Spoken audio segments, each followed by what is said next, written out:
Hey, hi, hello, dear friends. Welcome to Roshan's English World. How are you, friends? I hope you are good and you are preparing well for your final examinations, especially the fellow 10th grade and intermediate students. We approach our public exams. Remember that this is not just a test, but a stepping stone to a bright future. This is your chance to showcase your potential, your hard work, and your resilience.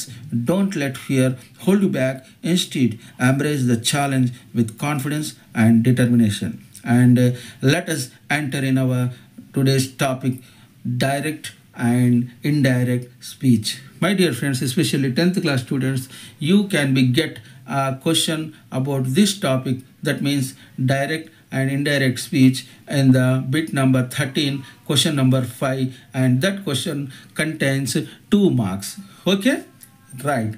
Now here first you have to know about how the question comes and in what way we have to answer that question. Okay, friends, so here in this 13th bit you have 6 questions. In that 6 questions you need to answer 4 questions and each question carries 2 marks. That means this bit contains 8 marks. We already discussed about the previous 4 topics. We have 2 more topics. In that we are discussing about one more thing, and that is direct and indirect. So mostly this sentence comes to rewrite the sentence in direct speech. Okay, indirect speech. Okay students, ఇక్కడ మనకి direct ఇండైరెక్ట్లో ఇవాల్టి వీడియోలో మనం indirect speech గురించి చెప్పుకోబోతున్నాం. ఈ indirect speech అనేది ముఖ్యంగా 10th class విద్యార్థులకు ప్రశ్నాపత్రంలోని 13వ క్వశ్చన్లో ఆ బిట్లో ఉన్నటువంటి 5వ క్వశ్చన్లో ఆ వాక్యం ఇచ్చి ఆ వాక్యాన్ని ఇండైరెక్ట్ స్పీచ్లోకి మార్చి రిరైట్ చేయమని అడుగుతారు. దీనికి 2 మార్కులు ఉంటాయి కనుక ఈ ఇండైరెక్ట్ స్పీచ్ని మనము రిపోర్టెడ్ స్పీచ్ అని కూడా అంటుంటాం. అంటే ఏంటి? What someone said without quoting their exact words, that is called as indirect speech. ఏంటిది? ఎవరో చెప్పిన మాటల్ని మన మాటల్లోకి మార్చి మనం చెప్పడాన్ని రిపోర్టెడ్ స్పీచ్ లేదా ఇండైరెక్ట్ స్పీచ్ అని అంటూ ఉంటాం. ఓకే ఫ్రెండ్స్, ముఖ్యంగా మీరు ఎగ్జామ్లో మనకు న్యూస్లో చెప్తూ ఉంటారు. నిన్న మన ముఖ్యమంత్రి గారు హైదరాబాద్లో ఒక సమావేశంలో మాట్లాడుతూ ఇలా అన్నారు, నేను రాబోయే కాలంలో రాష్ట్రాన్ని అత్యద్భుతంగా తీర్చిదిద్ది భావి భారతదేశానికి దిశాగమనం చేసే విధంగా అభివృద్ధి చేశాను అని అన్నారు. ఆ మాటల్ని ఆయన అన్నారు, కానీ ఆ మాటల్ని వీళ్ళ మాటల్లోకి మార్చి చెప్తున్నారు కదా, అది reported speech. Okay, now just we have to know how to change. That is important, my dear friends. Okay, see, change the reporting verb. First we have to need to change the reporting verb. Use verb like said, told, asked, requested, advised, ordered, extras. ఏమంటాం మనము ఒక వాక్యంలో? ఒక person suppose ఏమన్నాడు అంటే, నాకు బస్సులో ఫలానా చోటికి వెళ్ళడానికి డబ్బులు లేవు, దయచేసి డబ్బులు ఇవ్వండి అని అడిగాడు. డైరెక్ట్గా, అమ్మ నా దగ్గర డబ్బులు లేవు, నాకు ఆ ఊరికి వెళ్ళడానికి డబ్బులు ఏమైనా సాయం చేయగలరా అని అడిగాడు. This is request. మనము ఈ వాటిల్ని ఇండైరెక్ట్లోకి మార్చి ఎలా మారుస్తాము? అక్కడ ఉన్న ఆ వ్యక్తి బస్ ఛార్జెస్ ఇవ్వమని ప్రాధేయపడ్డాడు అని అంటాం కదా. మరి ఇంగ్లీష్లో కూడా మనం ఏమంటాము? ఒకవేళ అతను ఏదైనా చెప్పి ఉంటే అని ఉంటే దాన్ని సెడ్, టోల్డ్ అని అంటాం. అడిగి ఉంటే ఆస్క్డ్ అంటాం. మనకు ఏదైనా విషయాన్ని మన దగ్గర నుంచి ఆయన తీసుకోవాలని అనుకుంటే రిక్వెస్టెడ్ అంటాం. మనకేదైనా సూచన చేస్తే అడ్వైజ్డ్ అంటాం. మనల్ని ఏమైనా చేయమని ఆదేశిస్తే దాన్ని ఆర్డర్ అంటాం కదా. ఇవన్నీ వర్బ్స్ని మనము ఈ రిపోర్టింగ్ వర్బ్లో అంటే ఇండైరెక్ట్ స్పీచ్లో వాడవలసి ఉంటుంది. ఇవి గుర్తుపెట్టుకోండి. Simple, right. నెక్స్ట్ చూడండి, చేంజ్ ద ప్రొనౌన్. ప్రొనౌన్ అనేది మారుతుంది. నాకు ఊరికి వెళ్ళడానికి డబ్బులు కావాలి, ఇది డైరెక్ట్ స్పీచ్. అతను అన్నాడు, అతను ఊరికి వెళ్ళడానికి డబ్బులు అడిగాడు. నాకు అనేది అక్కడ ఏమైపోయింది? అతనికి అని అన్నాం కదా. మరి ఇక్కడ మనం ప్రొనౌన్స్ని మార్చవలసిన అవసరం అందుకే ఉంది. చూడండి, ఏం చేస్తాం? ప్రజెంట్ ఉంటే పాస్ట్లోకి మారుస్తాం, పాస్ట్ ఉంటే పాస్ట్ పర్ఫెక్ట్లోకి మారుస్తాం, ఫ్యూచర్ ఉంటే కండిషనల్లోకి దీన్ని మార్చితే అది రిపోర్టెడ్ అయిపోతుంది. దాని తర్వాత మనం ఇన్ కేస్ ఆ సెంటెన్స్లో టైం గురించి ఉంటే టైంని కూడా మనం మార్చాల్సి ఉంటుంది. ఏం మారుస్తాం? సింపుల్ ఫ్రెండ్స్, నేను గత సుమారుగా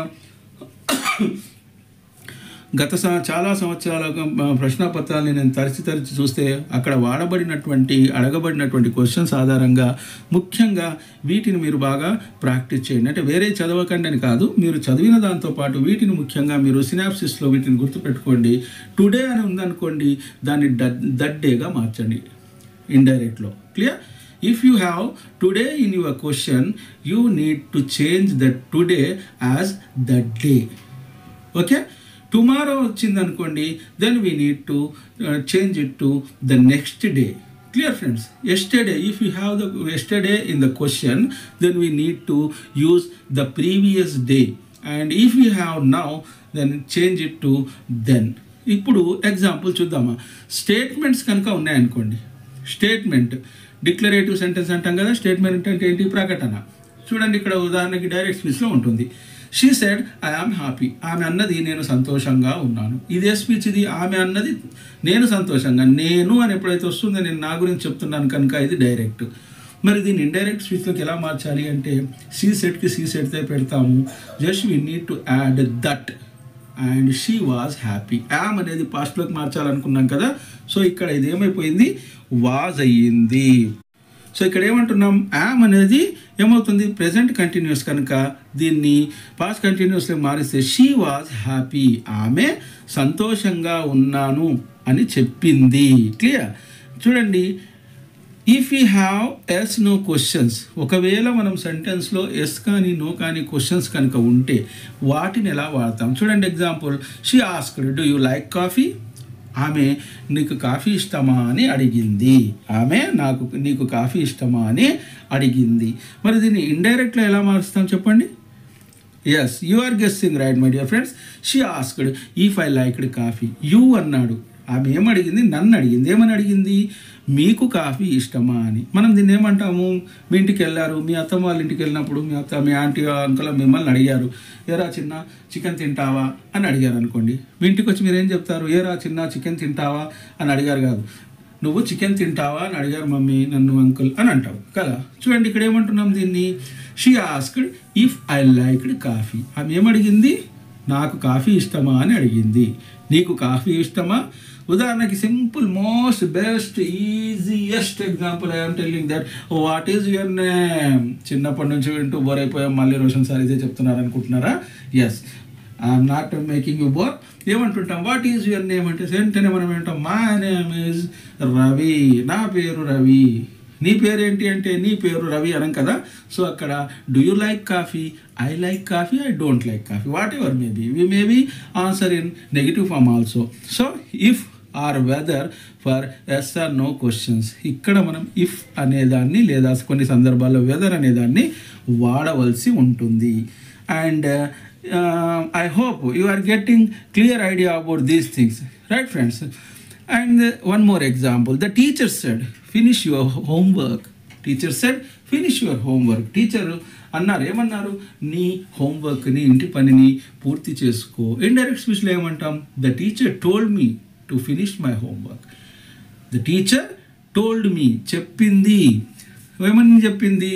నీ హోంవర్క్ను పూర్తి చేసుకోమని చెప్పింది. అన్న నా హోంవర్క్ను పూర్తి చేసుకోమని మా టీచర్ గారు చెప్పారు. ఓకే, ఇన్ కేస్ ఇది నెగిటివ్లో ఉంటే కనుక ఏం చేస్తాము? ఎగ్జాంపుల్ చూడండి, he said don't touch that. ఏమన్నాడు? అతడు దాన్ని ముట్టవద్దు, డోంట్ టచ్ దట్ అన్నాడు. మరి ఇండైరెక్ట్లీ ఏమంటాం? He told me not to touch that. He told me not to touch that. So ఇది నెగిటివ్లో మనం వాడినప్పుడు ఈ విధంగా మనం వీటిని మార్చవలసి ఉంటుంది. ఒకవేళ క్వశ్చన్స్, ఇంటరాగేటివ్ సెంటెన్సెస్ ఉంటే, క్వశ్చన్స్ ఫామ్ ఉంటే, సెంటెన్స్లో క్వశ్చన్ కనుక అడిగి ఉంటే ఏమడుగుతాము? He asked where do you live. He asked me where do you live. అతను నన్ను అడిగాడు, ఎక్కడ ఉంటున్నావు, ఎక్కడ మీరు ఉంటున్నారు అని అడిగాడు. మరి నేను దీన్నే మనము అది దానికి ఆన్సర్గా చెప్పాల్సింది. చాలామంది స్టూడెంట్స్, నేను కొంతమంది పాపం పిల్లల్ని చూశాను, నేను ఆ క్వశ్చన్ ఏం చేస్తూ ఉంటారంటే వాళ్ళు ఆ క్వశ్చన్ నన్ను అడిగారేమో దానికి ఆన్సర్ రాయాలేమో అని చెప్పేసి I'm living in Hyderabad, I'm living in Bengaluru, I'm living in Bombay అని రాస్తుంటారు. అక్కడ క్వశ్చన్ని రిరైట్ చేయమని అంటే వాక్యం యొక్క రూపాన్ని మార్చమన్నాడు. ఓకే ఫ్రెండ్స్, నేను మీ గురించి అనట్లేదు, చాలా కొద్ది మంది గురించి అంటున్నాను. ఆ కొద్ది మంది కూడా నష్టపోకూడదు కదా ఆ వర్షన్లో. సో దీన్ని మనం ఇంటరాగేటివ్లో ఏమంటాం? He asked where I lived. He asked where I lived. వేర్కి వేరే వచ్చింది, డూ యూ అనే దగ్గర ఐ అని రాసి లివ్ అనే సింపుల్ని మనం లివ్డ్లోకి మార్చేసాం. No question mark in indirect speech. It's must the most important condition friends. Indirect స్పీచ్లో ఎప్పుడు కూడా క్వశ్చన్ మార్క్ రాకూడదు. Okay. And commands and requests. Commands and request ఉంటాయి కదా. కమాండ్స్ అంటే ఆదేశాలు, రిక్వెస్ట్ అంటే మనల్ని బతిమాలడం, అడగడం. మరి క్వశ్చన్స్ ఇంటరాగేటివ్ సెంటెన్స్లో వేర్ డు యు లివ్ అనేది మనం ఎలాగైతే తెలుసుకున్నామో అలాగే అన్ని వాక్యాలకు సంబంధించినటువంటి ఎగ్జాంపుల్స్ ఇక్కడ మనం తీసుకున్నాం కనుక వాటిని జాగ్రత్తగా అర్థం చేసుకుని if you are not getting a clear idea about the topic, don't worry my dear friends. Each and every lock has its own key. At the same time, each and every problem has its own solution. Is it? మీకు తాళం ఎంత పెద్దదైనా కానివ్వండి, అది she'll తాళాలు 7 లెవెల్లు ఉంటాయి. చిన్నప్పుడు నేను టీవీలో ప్రకటన చూసాను, షీల్ తాళే అప్నే హీ చాబీ సే ఖుల్తే హీ, 7 లెవర్డ్ షీల్ తాళా అని. ఆ షీల్ తాళాల గురించి అప్పట్లో అడ్వర్టైజ్మెంట్స్ వచ్చేవి. అందులో ఏమంటాడంటే అది తన తాళం చేతితోనే తెలుసుకుంటుంది. ఏ తాళం చేతితోనో కానీ తెలుసుకొనైతే తెలుసుకుంటుంది కదా. ద సేమ్ వే ప్రతి సమస్యకి సొల్యూషన్ ఉంటుంది, ప్రతి ప్రశ్నకి సమాధానం ఉంటుంది. కనుక మీకు వీడియో విన్న తర్వాత అబ్బా ఏదో కన్ఫ్యూజన్గా ఉందని కంగారు పడకండి. మళ్ళీ ఒకసారి ప్రశాంతమైన మనసుతో నోట్స్ పెట్టుకుని మీకు అర్థమవుతున్నదాన్ని నోట్ చేసుకుంటూ మీరు వీడియోని 1కి 2 సార్లు చూడండి. మీ దగ్గరే టైం ఉంది కదా. సో ఈ 15 నిమిషాల సమయాన్ని మీరు ఇవ్వడం వల్ల మీకు 2 మార్క్స్ వస్తున్నాయంటే you must be spend that time. Okay friend, and remember one more thing, the time is very precious, very precious. I am not telling valuable, this is a precious thing. We can't compare or we can't give some cost about this time, because we can't, nobody in this world can be buy a second like 1 crores part of the second can he never be purchased. గడిచిపోయిన సమయంలోని ఒక సెకండ్లోని 1,00,00,000 వంతు సమయాన్ని కూడా మనం తిరిగి కొనలేం. కనుక సమయం చాలా ముఖ్యమైనది మిత్రులారా. కనుక ఈ విలువైన సమయాన్ని మీరు అయితే గీతే చదువుతూ ఉండాలి, లేదా ఏదైనా ప్రాక్టీస్ చేస్తూ ఉండాలి, లేదా ప్రశాంతంగా రెస్ట్ తీసుకుంటూ ఉండాలి. Rest means I'm not telling that just put away your books aside and watching TV or mobile or spending your time on that games or something. This is the time for preparation. This is the time for construct yourself. This is the time to prove yourself, my dear friends. కనుక మిమ్మల్ని మీరు prove చేసుకునే అత్యంత కీలకమైన సమయం కనుక వీడియోని 1కి 2 సార్లు చూడండి. అర్థం కాని విషయాల్ని నోట్ చేసుకోండి. ఈ అట్లాంటి ఎగ్జాంపుల్ వర్డ్స్ని మీరు సెంటెన్సెస్ని ఫ్రేమ్ చేసే ప్రయత్నం చేయండి. సింపుల్గా మీకు అర్థమవుతుంది. మన నెక్స్ట్ వీడియోలో మనము ఈ 13 బిట్లో 6 క్వశ్చన్స్ వస్తాయన్నాం. ఇక్కడ మనకి 2 క్వశ్చన్స్కి ఛాయిస్ ఉంటుంది. ఏవైనా 2టిని వదిలేసి మిగతా 4టికి ఆన్సర్ చేయవచ్చు. కానీ విచిత్రం ఏంటంటే ఈ 13.6లో మీకు ఒక మంచి అవకాశం కూడా అనేది. ఎందుకంటే ఆ 6 క్వశ్చన్స్ వేరు గ్రామర్ పాయింట్కి సంబంధించినవే ఉంటాయి. సో మీరు ఏ 2టినైనా మీకు కష్టతరం అనిపించకూడకుండా చదవండి friends.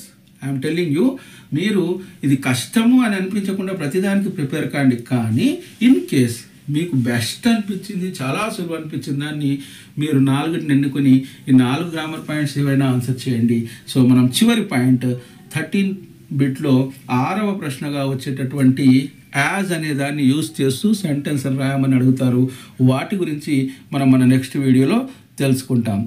And here you have to be give concentration and you have to be take a proper rest. You need to work hard.